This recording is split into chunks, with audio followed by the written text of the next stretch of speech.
Hello everyone, जय Jagannath. Welcome to our shorts. तो सकाल सकाल आम दुज रेडी हो बाहरी जाइलु आमर गोटे प्रमोशन शूट पाई। आम दुज गोटे ज्वेलरी प्रमोशन शूट थिला। तो बाहाघर पर यहाँ आमर फास्ट प्रमोशन शूट थिला।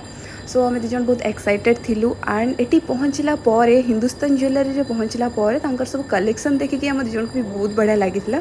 तो से प्रिपारेसन चली आमर सूट पाई कहीं बाबू को आमर एठू सूट सारिकी पुणी आमर सीरियल सूट को जबार थिला। सो आम दिज डिस्कसन करूँ केमती कौन क्या सर्ट नबार अच्छी एंड कौन करूँ। तो से हिसाब से जल्दी जल्दी सूट सारिकी से बाहर जी बोली आग आम दुई जनकर कपल सर्ट चली। तो से बहुत सुंदर कलेक्शन थिला और बहुत बढ़िया भी ऑफ भी चली। सो आम दुज से डिस्कसन करूँ के बढ़िया बढ़िया ज्वेलर्स अच्छी छाड़ एवं तो रिसेंटली मैरेज होती किसी किणवार ना बट हाँ आपण मानक कहि बहुत सुंदर कलेक्शन अच्छी। एंड यहाँ हूँ जनपथ रोड रे आमर मास्टर कैंटीन रु जस्ट टिके आग को गले लेफ्ट साइड रे ही पड़ो। सो मत तो बहुत सुंदर लगिला एंड बहुत बढ़िया भी लगिला शूट करके। आपण मानक कहि वेट करंतु एंड आम दुई जनकर इंस्टा पेज को फॉलो करंतु एंड फुल वीडियो आसवा जाए वेट करंतु। एंड दशहरा रे बहुत बढ़िया न्यू न्यू कलेक्शन भी जाइए निजे किणी नियंतु।